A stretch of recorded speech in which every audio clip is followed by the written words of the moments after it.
Praise the lord. ప్రభువైన యేసుక్రీస్తు నామంలో మీకందరికీ కూడా శుభములు. ఈ నూతన దినంలో దేవుడు తన నూతనమైన దీవెనలతో మనల్ని నింపునుగాక. ప్రియమైన వారలారా, ఈరోజు ప్రపంచము మన దృష్టిని ఎన్నో విషయాల వైపు మళ్ళిస్తుంది. సమస్యలు, భయాలు, నిరాశలు, అపజయాలు మన మనస్సును కలవరపెడుతున్నాయి. కానీ దేవుని వాక్యం ఈరోజు మనకు ఒక గొప్ప రహస్యాన్ని చెప్తోంది. నీ పరిస్థితులను కాదు, యేసు వైపు చూడు అని. మన చూపు యేసుపై నిలిచినప్పుడు భయము ధైర్యంగా మారుతుంది, బలహీనత బలంగా మారుతుంది, నిరాశ ఆశగా మారుతుంది. ఈరోజు ఈ వాక్యాన్ని మన హృదయంలో దాచుకొని యేసు వైపు చూసే జీవితం ఎలా విజయవంతం అవుతుందో కలిసి ధ్యానిద్దాం. చివరి వరకు ఉండి ప్రార్థనలో పాలు పంచుకోండి. దేవుడు తప్పకుండా మీతో మాట్లాడతాడు. ఈరోజు వాక్యము హెబ్రీలకు రాసిన పత్రిక 12వ అధ్యాయము మొదటి 2 వచనములు. మనము కూడా ప్రతి భారమును సులువుగా చిక్కులబెట్టు పాపమును విడిచిపెట్టి విశ్వాసమునకు కర్తయు దానిని కొనసాగించువాడునైన యేసు వైపు చూచుచు మన ఎదుట ఉంచబడిన పందెంలో ఓపికతో పరిగెత్తుదాము. ఈ మాటలు పౌలు గారు రాస్తున్నటువంటి మాటలు. హెబ్రీ గ్రంథకర్త ఈ అంతకు ముందుగా మనం 11వ అధ్యాయం అంతా చూసినట్లయితే ఒక గొప్ప సాక్షుల సమూహం గురించి రాశారు. ఆయన పాత నిబంధనలో మొదటి నుంచి మొదలుకొని మొదట ఆదాము హవల నుంచి, ఆ సమయంలో నుంచి కూడా మొదలుకొని హేబెల్ నుంచి ప్రతి ఒక్కరు విశ్వాసులైనటువంటి ప్రతి ఒక్కరి గురించి ఆయన చెప్తూ ఆయన ఏం చెప్తున్నారంటే, వీరంతా ఒక సాక్షి సమూహంగా మన చుట్టూ ఉన్నారు. ఈ సాక్షి సమూహము మేఘం వలె మనల్ని ఆవరించి ఉండగా మనము ఎప్పుడు కూడా ఈ లోకంలో భారాలను సులువుగా చిక్కులుపెట్టు పాపంలోనో పడిపోవద్దు. మనమంతా కూడా ఏం చేయాలంటే విశ్వాసమునకు కర్తయు దానిని కొనసాగించువాడునైనా యేసు వైపు చూడమని చెప్తూ ఉన్నాడు. మన ఎదుట ఒక పందెం ఉన్నది. అది ఏంటి ఆ పందెం అంటే, మనము దేవుని సన్నిధికి చేరుకోవాలి, నిత్య జీవమును పొందుకోవాలి. అదే మన ఎదుట ఉంచబడిన పందెము. ఆ పందెంలో మనం పరిగెత్తాలంటే మనకు ఓపిక కావాలి. మనము ప్రతి పాపమును చిక్కులు పెట్టు పాపములను వదిలిపెట్టాలి. మనము విశ్వాసమునకు కర్తయు దానిని కొనసాగించువాడునైనా యేసు వైపు మాత్రమే చూడాలి. మన క్రైస్తవ జీవితం అనేది ఒక పరుగు పందెం. పరిగెత్తేవాడు వెనక్కి చూస్తే పడిపోతాడు, చుట్టూ చూస్తే వేగం తగ్గుతుంది, గమ్యాన్ని చూస్తేనే నిలుస్తాడు, గెలుస్తాడు. అలాగే మన జీవితంలో కూడా సమస్యలు, మనుషుల మాటలు, అపజయాలు, నిరాశలు, భవిష్యత్తు గురించి భయాలు మన దృష్టిని మరలిస్తూ ఉంటాయి. కానీ దేవుని వాక్యం ఒకటే చెప్తోంది, యేసు వైపు చూస్తూ పరిగెత్తండి. పేతురు యేసు వైపు చూస్తున్నంత వరకు నీటి మీద నడిచాడు, కానీ గాలిని చూసిన వెంటనే మునగడం ప్రారంభించాడు. మన జీవితంలో కూడా అంతే. సమస్యలను చూస్తే భయం వస్తుంది, మనుషులను చూస్తే నిరాశ వస్తుంది, మన బలహీనతలను చూస్తే ఓటమి అనిపిస్తుంది. కానీ యేసును చూస్తే విశ్వాసం పెరుగుతుంది. యేసయ్యనే మన విశ్వాసానికి ఆరంభకుడు మాత్రమే కాదు, ఆయన దానిని పూర్తిగా నెరవేర్చువాడు, సంపూర్ణ పరిచేవాడు. కాబట్టి ఆయన వైపు మాత్రమే మనం చూద్దాం. ఈరోజు మీ పరిస్థితి ఎలా ఉన్నదో, ఒకవేళ ఏ పరిస్థితిలో అంటే ఎలాంటి భయం గొల్పే పరిస్థితి కానీ, అనిశ్చిత పరిస్థితిలో కానీ, లేకపోతే ఏం చేయాలో అర్థం కానీ ఒక క్రాస్ రోడ్ లాగా ఒక చోట ఉన్న ఈ పరిస్థితులన్నిట్లో కూడా నిర్ణయం తీసుకోవాల్సింది మనమే. అయితే మనం ఏం చేస్తూ ఉంటామంటే మన పరిస్థితులను చూస్తూ ఉంటాం, మన పరిస్థితులు ఎలా ఉన్నాయో వాటిని చూస్తూ ఉంటాం, కానీ యేసు వైపు చూడడం మానేస్తూ ఉంటాము. పేతురు అలాగే చేశాడు కదా. పేతురు ఎంతో ధైర్యంగా నీళ్ళలోకి దిగాడు. నేను కూడా నడుస్తాను ప్రభా, నీలాగే ఆ నీళ్ళ మీద నువ్వు నడుస్తున్నావు కదా, నేను కూడా నడుస్తాను అని. కానీ అతడు ముందుగా కొద్దిగా సేపు నడిచాడు. ఎలాగంటే యేసు వైపు చూస్తూ నడిచాడు. యేసు వైపు చూస్తున్నంతసేపు చాలా చక్కగా నడిచాడు. కానీ ఎప్పుడైతే చుట్టూ ఉన్న గాలిని చూశాడో అప్పుడు అతనికి భయం వేసింది. భయం అయినప్పుడు అతడు వెంటనే మునిగిపోవడం మొదలుపెట్టాడు. మన జీవితంలో కూడా మన చుట్టూ అనేకమైన వ్యతిరేక పరిస్థితులు ఉంటాయి. మన చుట్టూ మనల్ని నెగటివ్గా మాట్లాడి నిరుత్సాహపరిచేవారు అనేక మంది ఉంటారు. అపవాది మనల్ని చాలా శోధిస్తూ మనము ఇది చేయలేము, మీరు ఇది చేయలేరు, ఈ పని మీరు ముగించలేరు అన్నట్లుగా మనల్ని ఓడించడానికి ప్రయత్నిస్తూ ఉంటాడు.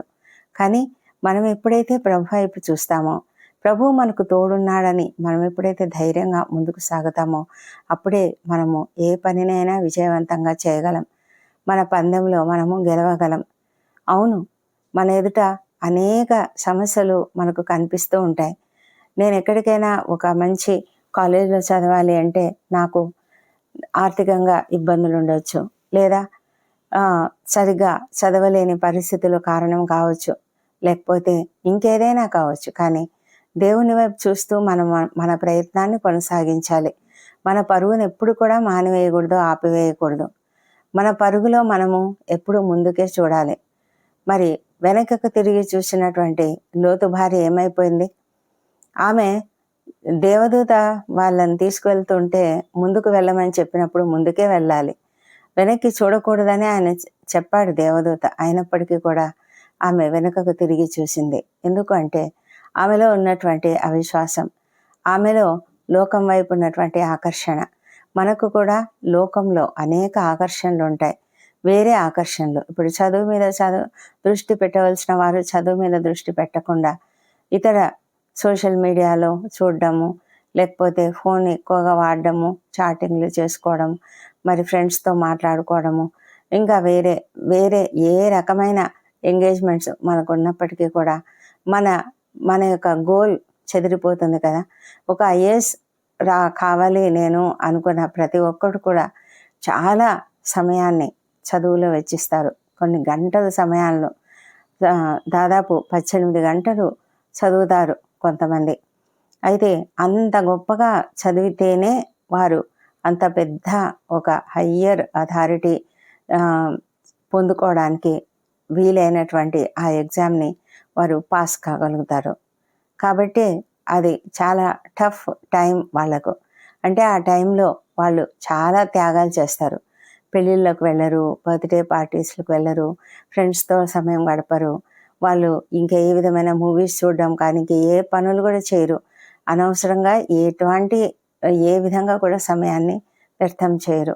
ఎందుకంటే వాళ్ళ ఎదుట ఉన్నటువంటి గోల్ ఏంటంటే నేను ఐఏఎస్ ఆఫీసర్ కావాలి, అందుకోసం నేను పరీక్ష రాయాలి, అందులో తప్పకుండా జయం పొందుకోవాలి. మరి మన జీవితంలో, క్రైస్తవ జీవితంలో మనకున్నటువంటి ఒకే ఒక గోల్, దేవుని సన్నిధికి వెళ్ళాలి, దేవునితో సమయం గడపాలి, దేవుని నిత్య జీవంలోనికి మనం వెళ్ళాలి. ఇది కదా మన యొక్క గోల్. కాబట్టి మనం కూడా ఈ లోకంలో మనల్ని ఆకర్షించే అనేక విషయాలను పక్కన పెట్టాలి. సులువుగా చిక్కులు పెట్టి పాపంను వదిలిపెట్టేసేయాలి. మనము దేవుని వైపు చూస్తూ మనం ముందుకు సాగినట్లయితేనే మన ఎదుట ఉంచబడిన ఈ క్రైస్తవ జీవితంలో, ఈ క్రైస్తవ జీవితము అనే పరుగు పందెంలో మనం గెలుస్తాము. అందుకే నేను నా పరిస్థితులను కాదు, నా రక్షకుడైన యేసునే చూస్తాను అని ఒక నిర్ణయం తీసుకుందాం. ఆ నిర్ణయంతోనే మనం ముందుకు సాగుదాం. మనం తప్పకుండా గెలుస్తాము. ఆయన మన కొరకు ఉంచబడినటువంటి, మన కొరకు ఏర్పాటు చేసినటువంటి గొప్ప బహుమానంను మనం పొందుకోవడానికి మనము సిద్ధంగా ఉండగలుగుతాము. దేవుడి వాక్యమును దీవించునుగాక. ప్రార్థించుకుందాం. ప్రార్థనలలో అందరూ తప్పక ఏకీభవించండి. పరిశుద్ధమైన మా ప్రియ పరలోకపు తండ్రి, ఈ అద్భుతమైన ఉదయాన్ని మాకు అనుగ్రహించినందుకు నీకు హృదయపూర్వక కృతజ్ఞతాస్తుతులు చెల్లిస్తున్నాము. దేవా ప్రభా, ఎన్నోసార్లు మా చూపు నీ యందు కాకుండా, నీ పైన కాకుండా మనుషుల మీద, సమస్యల మీద, భయాల మీద, అపజయాల మీద నిలిచిపోయింది. అందువల్లనే మేము నిరాశకు లోనవుతూ అనేక మార్లు మేము విజయ పదంలోకి వెళ్ళలేకపోతున్నాము. దేవా ప్రభా, ఈరోజు నీ పరిశుద్ధాత్మ ద్వారా మా చూపును మళ్ళీ క్రీస్తు వైపుకు తిప్పమని ప్రార్థిస్తున్నాం తండ్రి. అవును ప్రభా, మా విశ్వాసానికి కర్తవు నీవే తండ్రి. మమ్మల్ని మా యొక్క పరుగు పందాన్ని పూర్తి చేయడానికి కృప చూపించేవాడవు కూడా నీవే. మేము పరుగు మధ్యలో అలసిపోకుండా, నిరుత్సాహపడకుండా, వెనుకకు తిరగకుండా నిన్నే చూస్తూ ముందుకు సాగునట్లుగా మాకు కృపను అనుగ్రహించమని వేడుకొంచున్నాము. ఈ వీడియోని చూస్తున్న ప్రతి కుటుంబాన్ని ఆశీర్వదించండి. ఎవరికి ఎలాంటి సమస్యలున్నా ఆ సమస్యలను తీర్చివేయమని ప్రార్థిస్తున్నాము. మా ప్రభా తండ్రి, ఎంతోమంది నిరుద్యోగ సమస్యతో బాధపడుతూ ఉద్యోగ ప్రయత్నాలు చేస్తున్నారు. వారికి తప్పకుండా విజయం అనుగ్రహించండి. దేవా ప్రభా, ఈ దినం ఇంటర్వ్యూలకు హాజరవుతున్న వారికి విజయం అనుగ్రహించండి. విద్యార్థులను దీవించండి. వారికి మంచి ఆరోగ్యమును, జ్ఞానమును అనుగ్రహించి ఎలాంటి శోధనలలో వారు చిక్కుకొనకుండా కాపాడండి. దేవా, సులువుగా చిక్కులు పెట్టే పాపంలో నుంచి వారికి విడుదల యేసు నామములో కలుగునుగాక. దేవా ప్రభా, ఈ దినము మా దిన చర్యలో, మా ఉద్యోగ జీవితాలలో, మా పనులను మేము జయప్రదంగా చేయుటకు సహాయం చేయండి. మా తలంపులు, మా మాటలు, క్రియలు అన్నీ కూడా నీకు అనుకూలంగా ఉండనట్లుగా సహాయం చేయండి. మా పని ఉత్తమమైనటువంటి రీతిలో ఉండనట్లుగా సహాయం చేయమని వేడుకుంటున్నాం తండ్రి. ప్రతి కుటుంబంలో ఏ సమస్యలు ఉన్నాయో ఆ సమస్యలన్నీ తీర్చండి. ఆర్థిక సమస్యలు, అప్పుల సమస్యలు తీర్చివేయమని ప్రభా నేను ప్రార్థిస్తున్నాము. దేవా తండ్రి, బిజినెస్ చేస్తున్న వారికి తప్పకుండా ఫ్లరిష్ అవునట్లుగా సహాయం చేయండి. ఎంతోమంది నూతన కార్యములు ప్రారంభిస్తున్నారు, నూతన బిజినెస్లు స్టార్ట్ చేస్తున్నారు. వారికి మీ కృప అనుగ్రహించమని ప్రార్థిస్తున్నాం తండ్రి. దేవా ప్రభా, ఎవరైనా తండ్రి అపజయాలతో చాలా నిరాశలో, కృంగుదలలో ఉన్నట్లయితే వాళ్ళని లేవనెత్తండి ప్రభా. నీ వైపు చూస్తూ ముందుకు సాగడానికి, నీ పైన ఆధారపడి నీ యొక్క జ్ఞానం పొందుకొని ఆ విధంగా ముందుకు సాగడానికి వారికి సహాయం చేయమని ప్రార్థిస్తున్నాము. సంతానం కొరకు ఎవరైతే ప్రార్థిస్తున్నారో వారికి తప్పక సంతానం అనుగ్రహించండి. వారిలో నీ పునరుత్థాన శక్తిని ప్రవేశపెట్టండి తండ్రి. దేవా ప్రభా, నీకు అసాధ్యమైనది ఏదీ లేదు. మా తండ్రి, గర్భిణీ స్త్రీలను ఆశీర్వదించండి. వారికి సుఖమైన ప్రసవం అనుగ్రహించమని ప్రార్థిస్తున్నాము. ఎవరైతే అనారోగ్యంతో ఉన్నారో, తీవ్రమైన క్రిటికల్ కండిషన్స్లో ఉంటున్నటువంటి వారు ఎవరైతే ఉన్నారో వారందరి కొరకు ప్రార్థిస్తున్నాం నాయన. మీ యొక్క స్వస్థత హస్తంను చాపి వారిని ముట్టండి. స్వస్థత శీఘ్రంగా అనుగ్రహించండి. ఎంతోమంది సర్జరీలు గుండా వెళ్తున్నారు, దాని కొరకు సిద్ధపడి ఉన్నారు. వారిని అందరినీ కూడా కనికరించి శక్తితో, బలంతో నింపమని, త్వరగా కోలుకోవడానికి సహాయం చేయమని ప్రార్థిస్తున్నాం. ఎంతోమంది తండ్రి కీమోథెరపీలు, డయాలసిస్లో వాటి గుండా వెళ్తున్నారు. కృప చూపించిన వారికి కూడా సంతోషకరమైన స్వస్థత అనుగ్రహించండి ప్రభా. మీకు అసాధ్యమైనది ఏదీ లేదు. మీరు స్వస్థపరిచే దేవుడు. ఎలాంటి వ్యాధినైనా కూడా మీరు స్వస్థపరచగలిగిన శక్తిమంతుడు. డాక్టర్ల రిపోర్ట్లు చాలా నెగటివ్గా ఉండొచ్చు, కానీ తండ్రి, మీరు మిమ్మల్ని చూస్తూ మేము నమ్మకంతో, విశ్వాసంతో దానిని పొందుకున్నామని నమ్మినట్లయితే తండ్రి, మీరు తప్పకుండా మాకు స్వస్థత కలుగజేస్తారు. ఎలాంటి వ్యాధినైనా తీసివేయగలిగిన శక్తిమంతుడు తండ్రి, కృప చూపించమని వేడుకొంచున్నాము. భయపడుతున్న వారికి ధైర్యాన్ని అనుగ్రహించండి. ఆందోళనలో ఉన్న వారికి ధైర్యం అనుగ్రహించండి ప్రభా. ఎవరైతే ఆత్మీయులను కోల్పోయి దుఃఖంలో ఉన్నారో వారికి ఓదార్పును అనుగ్రహించమని ప్రార్థిస్తున్నాం. నీవు ఉన్నావు, ఒంటరిగా ఉన్న ఎవరున్నా కూడా వారిని సురక్షితంగా నువ్వు ఉంచుతావని నమ్మకంతో, విశ్వాసంతో నీ పైన ఆధారపడి నీ వైపు చూడడానికి సహాయం చేయమని ప్రార్థిస్తున్నాం నాయన. ఉద్యోగాల కొరకు ఎదురు చూసిన ప్రతి ఒక్కరిని కూడా మీరు ఒక మంచి మార్గంలోనికి తీసుకువెళ్ళండి. కుటుంబాలలో శాంతిని, సమాధానం అనుగ్రహించండి. కలతలు, కన్నీళ్లను తొలగించమని ప్రభా, సామరస్యత అనుగ్రహించమని ప్రార్థిస్తున్నాం నాయన. మా తండ్రి దేవ, ప్రపంచమంతటా శాంతి, సమాధానం అనుగ్రహించండి. మా తండ్రి, భయంకరమైన యుద్ధ వాతావరణం ఉన్నది, దయ ఉంచండి తండ్రి. మరి ఎలాంటి యుద్ధము చోటు చేసుకోకుండా కాపాడండి తండ్రి. ఇశ్రాయేల్ దేశంను దీవించండి. యెరూషలేమును దీవించి వారి నగరులలో క్షేమము, వారి ప్రాకారములలో నెమ్మదిని దయచేయమని ప్రార్థిస్తున్నాం తండ్రి. దేవ, మా దేశం దీవించండి. మా దేశంలో కూడా అల్లకల్లోల పరిస్థితులు ఉన్నాయి తండ్రి. అన్యాయాలు, అతిక్రమములు అధికంగా ఉన్నాయి ప్రభా. మీరు కనికరించి ప్రతి ఒక్కరికి మారుమనస్సు అనుగ్రహించమని ప్రార్థిస్తున్నాము. దేవ, అధికారులు, ఉద్యోగులు, పరిపాలకులు అందరూ కూడా నీతిగా, నిజాయితీగా పనిచేయడానికి సహాయం చేయమని వేడుకొంచున్నాము తండ్రి దేవ. మరి ఈ సమయాల్లో ప్రయాణాలలో ఉన్న వాళ్ళను క్షేమంగా కాపాడమని వేడుకొంచున్నాము ప్రభానైనా. మరి ఈ దినం బర్త్డేలు, వివాహ దినములు జరుపుకుంటున్న బిడ్డను దీవించండి. గడిచిన సంవత్సరం అంతా మీరు వారికి చేసిన ప్రతి మేలును బట్టి నీకు వందనములు. రాబోయే సంవత్సరంలో ఇంకనూ అధికమైన మేలులను వారికి అనుగ్రహించమని ప్రార్థిస్తున్నాము మా తండ్రి దేవ. మా ఈ ప్రార్థనలు ఏకీభవించిన ప్రతి ఒక్కరిని దీవించి ఎవరికి ఏ అవసరతలు ఉన్నా తీర్చమని, కొరతలు తీర్చమని నిన్ను ప్రార్థిస్తున్నాము. ప్రతి ఒక్కరు కూడా తమ జీవిత ప్రయాణంలో నిన్నే చూస్తూ విశ్వాసాన్ని పొందుకున్నట్లుగా సహాయం చేయమని ప్రార్థిస్తున్నాం ప్రభా. ఈ రోజంతా నీ సన్నిధి మాతో ఉండనివ్వండి.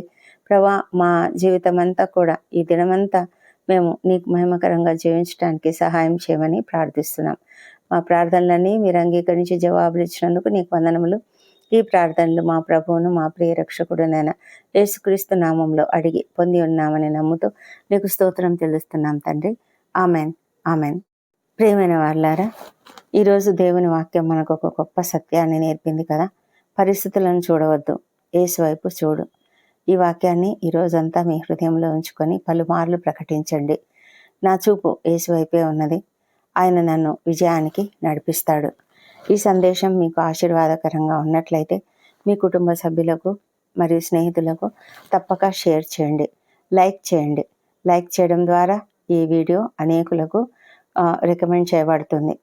ప్రతి ఉదయం దేవుని వాక్యంతో మరియు ప్రార్థనతో కలిసి దినాన్ని ప్రారంభించడానికి మా ఛానల్తో కలిసి ఉండండి. సబ్స్క్రైబ్ చేసుకోండి. దేవుని సమృద్ధికరమైన కృప, సమాధానము, ఆశీర్వాదములు మీ అందరితో ఉండును గాక. Amen, amen.